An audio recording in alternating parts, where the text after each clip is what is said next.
네, 계속 이어서 하겠습니다. 이쪽을 또 다시 이렇게 싹 파요. 파서 응접을 해요. 그 다음에는 SAW로 특수용접 시간에 배우셨죠? 서브머지드 아크 웰딩, 자모 용접, 링컨 용접 배우셨죠? 네, SAW로 자동 용접이죠? 전부 다 용접을 하겠습니다. 이렇게 SAW가 좋아요. 전류가 워낙 전류 밀도가 높기 때문에 한 방에 다 해버릴 수도 있어요. 좋죠? 아니면 CO2 용접으로 하셔도 괜찮을 것 같아요. CO2 용접을 하셔도 괜찮을 것 같고요. 또 이게 굉장히 중요한 부분이다. RT 찍는다 그러면 풀티그 갈 수도 있습니다. 근데 풀티그를 하면은 제품이 휠 가능성이 많아요. 용접 입열 시간에 배웠죠? 용접 입열이 많아지기 때문에 패스가 많아질수록 용접 입열이 많아지거든요. 한 방에 끝내버리는 게 가장 좋아요. 예를 들어서 뒤에 있는 학생이 학교 다닐 때요, 자꾸 괴롭혀요. 가만히 앉아있는데 뒤에서 머리를 자꾸 때려요. 얌마 얌마 이렇게 때리면 어때요? 처음 몇 번 맞으면 괜찮은데 계속 맞으면 폭발해버리죠. 죽고 살고 한번 싸우게 되죠. 용접도 한 번에 끝내버리면 스트레스를 덜 받아요. 응력이라고 그러죠. 응력을 다른 말로 스트레스라고 하죠. 스트레스, 응력, 내부 응력이라는 것은 똑같은 거예요. 뒤에 누가 자꾸 때리면은 너 한 번만 더 때리면 내가 폭발해버릴 거야, 이런 생각할 수 있잖아요. 너 죽고 나고 한번 해본다, 이렇게 말할 수도 있는 거. 근데 용접도 마찬가지로 계속 스트레스가 쌓이면 균열이 생긴다든지 휨이 발생한다든지 이렇게 내부 응력이 발생합니다. 좋지 않아요. 그래서 용접 입열은 작게 하는 게 좋고요. 패스 그러니까 여러 층, 다층 용접을 하실 때도 최대한 패스를 줄이시는 게 좋습니다. 사장님 입장에서도 그렇죠. 패스가 많아지면은 3번 할 거 4번 하면 시간이 더 많이 잡아먹게 되잖아요. 물론 RT에 걸리지 않게 하는 것도 중요하고요. 또 용접을 깔끔하게 하는 것도 중요하지만 그만큼 중요한 게 스피드예요. 사장님 입장에서는 경제적으로 이게 돈이 좀 돼야 되거든요. 여러분이 거꾸로 사장님이라고 생각해 보세요. 어떤 A라는 용접사가 있는데 얘는 기가 막히게 일 깔끔하게 해요. 깔끔하게 하고 다 좋은데 시간을 좀 잡아먹어요. B라는 용접사는 기가 막히게 깔끔하게 하면서도 빨라요. 그럼 어떻게 하겠어요? 네, B라는 깔끔하면서 빠른 용접사를 쓰겠죠. 제가 용접사의 노후 대비 투자 전략에서도 한번 얘기했습니다만은 젊은 친구들하고 붙어서 이 부분에서 많이 뒤처질 수밖에 없어요. 스피드가 아무래도 젊은 친구들한테 자꾸 떨어집니다. 사장님 입장에서는 젊은 친구를 선호할 수밖에 없어요.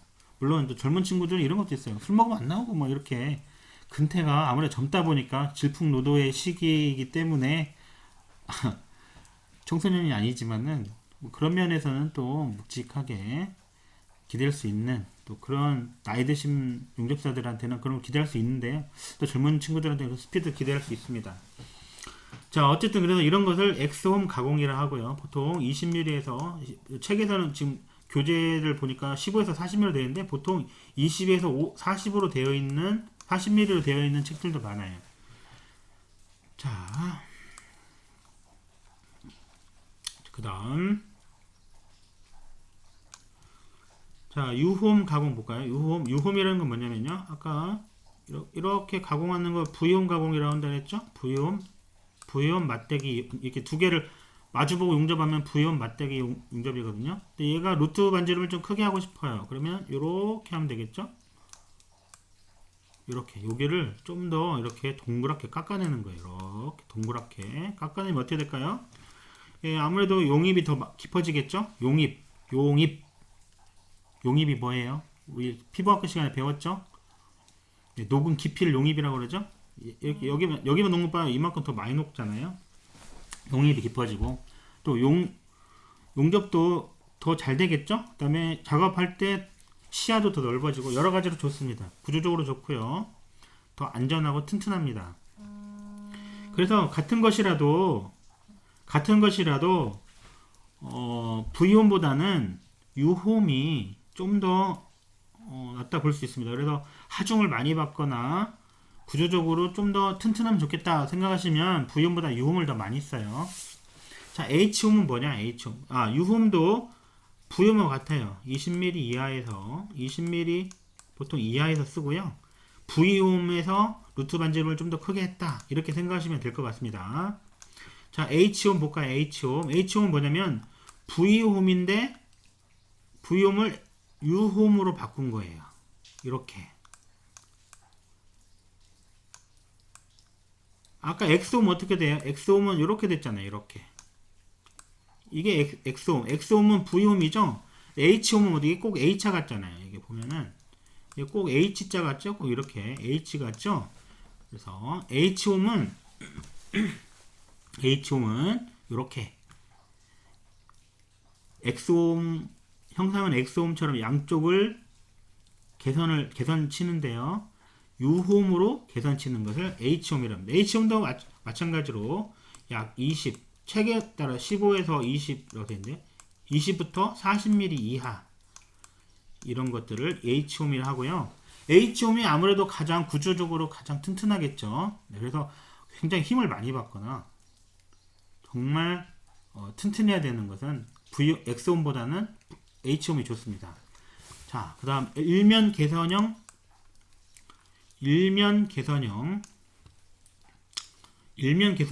홈 가공에 대해서 볼까요? 이렇게 한쪽은 개선을 쳤어요. 근데 한쪽은 개선을 안 친 거예요. 이런 거를 일면 개선형 홈이라 합니다. 요새 그 현대중공업이나 뭐 삼성중공업, 대우중공업 이런 데 가시면은 그 패스 하실 때 따실 때 보통 일면 개선형 홈으로 시험 보는 경우가 꽤 많습니다. 회사마다 다 틀린데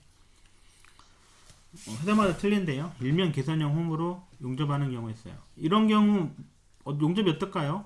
얘는 두께가 두껍고 얘는 두께가 얇으니까 얘는 잘 안 녹고 얘는 잘 녹을 거 아니에요. 그러면 동일한 방법으로 용접했을 때는 이쪽에 LF 용융불량이 일어날 수 있어요. 용입불량이 일어날 수 있어요. 안 녹았다는 얘기죠. 이쪽은 안 녹고 이쪽만 녹는 경우가 있어요.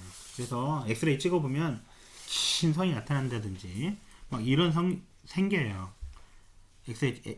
엑스레이 검사해보면요. RT 검사해보면 그렇습니다. 그래서 이런 부분 용접하실 때는 선배들한테 좀 물어보시고요. 어떻게 하면 통과할 수 있는지 이런 경우 어떻게 용접하는지 제가 간단히 힌트를 드리자면 이쪽이 이제 아무래도 덜 녹잖아요. 이쪽은 많이 녹고요. 똑같이 용접하면 이쪽은 용락이 발생할 수도 있겠죠. 그래서 이쪽 방향으로 아무래도 열을 이쪽 방향으로 더 많이 주게 하는 거예요. 저에게 용접에서 큰 가르침을 주셨던 고 원진 사장님, 이거 실명 거론해도 되는지 모르겠네요. 하여튼 저에게는 스승님과 같은 존재인데요. 저에게 큰 가르침을 주셨던 분은 현종호 명장님, 두산중공업의 현종호 명장님, 된지 한 2년 다 돼가는데요. 현종호 명장님이 저에게 가장 용접을 처음 이끌어 주신 분이고요. 현장 용접에 대해서는 아무래도 고 원진 사장님께서 말해도 되는지 모르겠네. 형님께서 저에게 가장 큰 가르침을 처음에 주셨거든요. 그래서 그분 밑에서 많이 배웠습니다.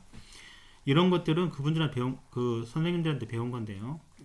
저희 선생님들이 이렇게 말씀하셨어요. 용접이라는 것은 열을 양쪽으로 잘 분산시키는 거다. 이렇게 가르쳐 주셨거든요. 처음에 용접 배울 때요. 용접 입열을 열을 양쪽으로 잘 분산시켜야 되는데 얘는 어때요? 이쪽은 열을 많이 주지 않아도 됩니다. 잘 녹죠. 이쪽은 어때요? 잘 안 녹잖아요. 그러면 어떻게 해야 되겠어요? 최대한 2대1 정도로 열을 분산시켜야겠죠?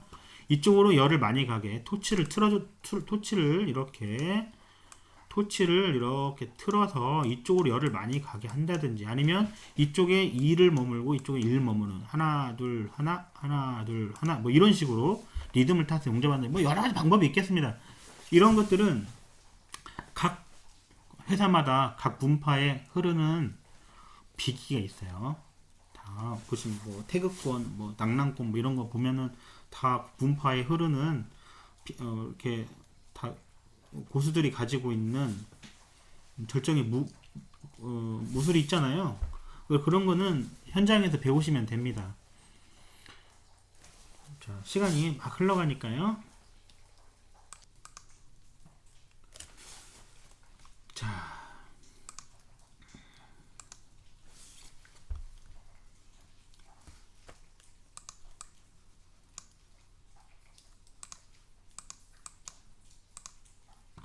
자, 그러면 용접 설계 시 주의사항 한번 알아볼까요? 용접 이음의 특성을 고려하여 적합한 이음을 선택한다. 용접 이음 특성을 고려해서 용접 이음의 적절한 이음을 선택합니다. 예를 들어서 박판. 박판 어떻게 해야 될까요? 박판이 뭐예요? 이렇게 얇은 박판 3mm 이하, 책엔 6mm 이하로 되어 있는데, 박판은 어떤 용접하면 좋다고 그랬죠? 아이홈 가공 되어 있는 아이홈 맞대기 용접이 좋다고 했죠? 아이홈 맞대기 용접. 그 다음 6mm부터 6에서 20mm 사이, 20mm 사이는 V홈 맞대기 용접이 좋다고 그랬죠? V홈 맞대기 용접이 좋다고 그랬고요. 또 하중이 많이 받고 중요한 부위는 H홈, 이렇게 H홈 좋다 했죠? 네, 기억나시죠? 이렇게 해야 된다는 거예요. 이런 유사한 문제들 많이 나와 있으니까요. 이게 한번 이해하시면은 다음부터 공부할 필요도 없어요. 이거 당연히 아셔야 되는 거예요. 현장에 가서 일해보면은 이런 경우가 있어요. 도면을 보시는 분들은 대부분 재관사나 배관사들이시거든요. 제가 배관사나 재관사를 비하하거나 그럴 의도는 없고요. 또 배관사, 재관사와 용접사는 상극입니다. 서로 안 맞아요. 왜 그럴까요? 배관사나 재관사 입장에서 보시면, 여기 지금 배관사나 재관하시는 분도 많이 들어왔을 것 같은데요. 전혀 나쁜 의도로 말하는 게 아니라 현재 실제 그렇다는 거예요. 배관사나 재관사 입장에서 볼 때는, 아니, 제주는 곰이 부리고 돈은 누가 챙겨간다고 시컨 무거운 거 들고 막 오리고 붙이고 해가지고 해놓으면은, 용접사들은 오슬렁오슬렁 나타나가지고 그거 하고 뒤처리도 안 하고 가거든요. 어떤 분들은 자기가 한 용접봉도 안 치우고 가요. 땅바닥에 떨어지고 가면은, 이제 그냥 그거 다음 분들이 또 조공들이 와가 치우고 그러거든요. 그럼 짜증 날 수도 있잖아요. 사람이니까. 저는 제가 하고 한 자리는 용접봉가 다 줍고 나오거든요. 갖고 나오는데 안 그러신 분도 많아요. 그거를 안 했다고 뭐라 할 수도 없는 거고. 또 돈은 또 어떻게 되느냐? 요새는 배관사, 재관사하고 용접사 거의 1대1로 받습니다. 제가 있어본 현장들은 거의 비슷하게 받는데요. 전통적으로 용접사가 조금 더 받습니다. 그러니까 아니 일은 똑같이 하고 또 도면을 볼지 몰라요. 대부분 용접사들은 관심도 없고, 왜냐면 그게 일이 아니잖아요. 용접하는 것이 일이지 도면 보는 게 일이 아니니까. 근데 배관사 입장에서 보면 머리 쓰는 거는 다 그 양반들이 한단 말이에요. 재관사나 배관사가 하시는데, 아니 용접사들은 아무것도 하는 것도 없고 상당히 어찌 보면 무식하다고 볼 수 있어요. 그 바닥에서는 잘 알지도 못하고 막 또 똥꼬집이 있어가지고 한번 자기가 맞다고 생각하면은 언쟁을 해요. 뭐 맞네 틀리네 막 붙으면, 제가 볼 때는 대부분 꼭 그런 건 아니지만은 재관사 배관사가 맞는 말 할 때도 많아요. 근데 용접사들이 또 맞다 우기면은 또 할 말 없거든요. 근데 그게 어디서 비롯되느냐, 또 그런 생각들이 도면을 볼지 모른다든지 이런 것을 볼지 모르기 때문에 아무래도 재관사나 배관사가 용접사를 조금 무식하다 이런 식으로 말하는 경우가 많아요. 제가 볼 때도 약간 그런 경향이 있습니다. 그래서 용접사들도 이런 기회를 통해서 자꾸 공부를 하셔야 돼요. 이거 서로 얘기할 수 있어야 돼요. 그래서 박판인데 개선 친다 그러면 누가 봐도 이건 문제 있는 거거든요. 박판은 아이온 가공해서 아이온 맞대기 용접 해야 되는 게 맞는데, 그거를 뭐 부용해서 한다 그러면 글쎄요, 그거는 조금 서로 얘기할 수 있는 거잖아요. 배관사나 재관사한테 이건 뭐 이렇게 하는 게 더 낫지 않겠습니까? 이렇게 말할 수 있는 거잖아요. 그래서 좀 아셔야 됩니다. 용접사도 좀 아셔야 돼요. 좋은 기회죠. 자, 용접 설계시 주의사항 두 번째는 용접하기 쉽게 하셔야 됩니다. 용접하기 쉽게 해야 돼요. 세 번째, 그렇죠. 용접하기 쉽게 해야 되겠죠. 용접하기 어렵게 하면 안 되겠죠. 왜냐면 시간을 많이 잡아먹잖아요. 그죠? 이게 경제적으로도 돈을 많이 남길 수 있어야 되거든요. 용접하기 어렵게 해놓으면 시간을 많이 잡아먹잖아요. 필렛보다 세 번째 필렛 용접보다는 맞대기 용접을 한다. 필렛 용접이 뭐냐면요, 이렇게 판이 있으면은 두 개를 이런 식으로 두 개를 붙여가지고 이렇게, 이게 무슨 그림인지 아시겠죠? 여기를 이렇게 용접하는 거, 이렇게 이렇게 양쪽을 한다 그러면 이쪽 뒤도 이렇게 하고요. 이렇게 용접하는 거예요. 이렇게 용접하는 거, 이렇게 용접하는 걸 필렛 용접이라고 그래요. 필렛 용접은 요 안에가 용접이 되나요? 요 부분? 요 부분 용접이 될까요? 이 부분 용접 안 되잖아요. 그렇죠? 맞대기 용접은 뭐예요? 맞대기 용접은 이렇게 개선을 쳐서 용접을 하면 첫 번째 패스에서 이면비드를 이렇게 만들죠. 이면비드 만들고 두 번째 패스를 쌓고 세 번째 패스를 쌓아서 이렇게 용접하는 거. 이런 형태로 용접하는 것을 맞대기 용접이라고 그래요. 이런 거를 맞대기 용접. 자, 한번 쳐볼까요? 이렇게 하는 것을 맞대기 용접. 이런 걸 맞대기 용접이라고 하고요. 또 이거를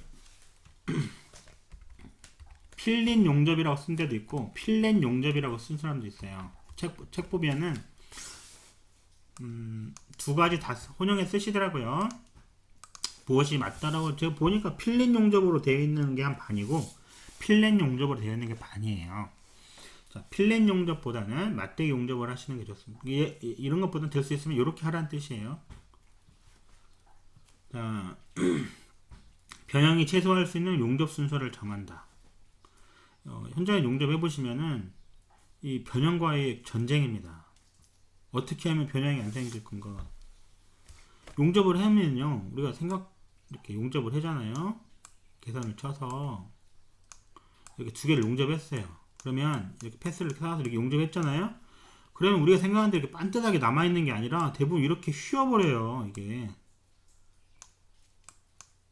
이렇게 휘어있다는 거예요. 이게 이렇게 휘어버려요. 그러면 이거 상품으로 쓸 수 있을까요? 상품으로 쓸 수가 없죠. 상품으로 쓸 수가 없어요. 상품으로 쓸 수가 없거든요. 그랜저를 샀는데 본네트가 휘어 있어요. 그러면 어떻게 돼요? 그거 그냥 받아 오시겠습니까? 4천만 5천만 주고 산 차인데 본네트가 휘어 있는데 그걸 사겠어요? 당장 바꿔주세요 하겠죠. 휘는 것과의 전쟁이에요. 간단한 예를 한번 들어볼까요?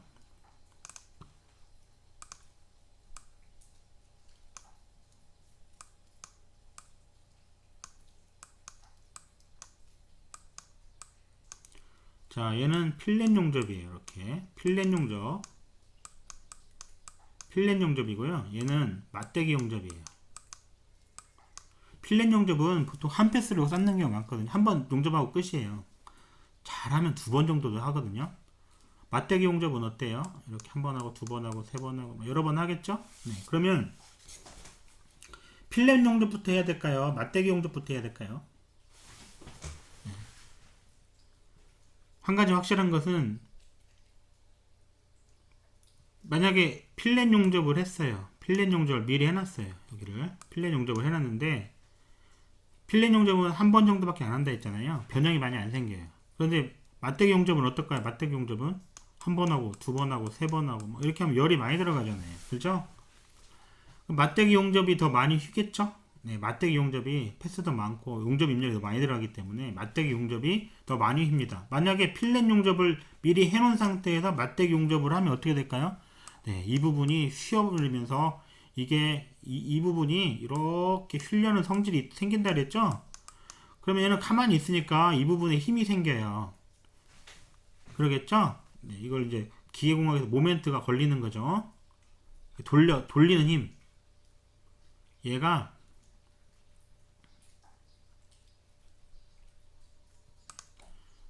얘가 이렇게 휘려는 성질이 이렇게 휘려는 성질. 얘가 이렇게 휘니까 휘려는 성질이 여기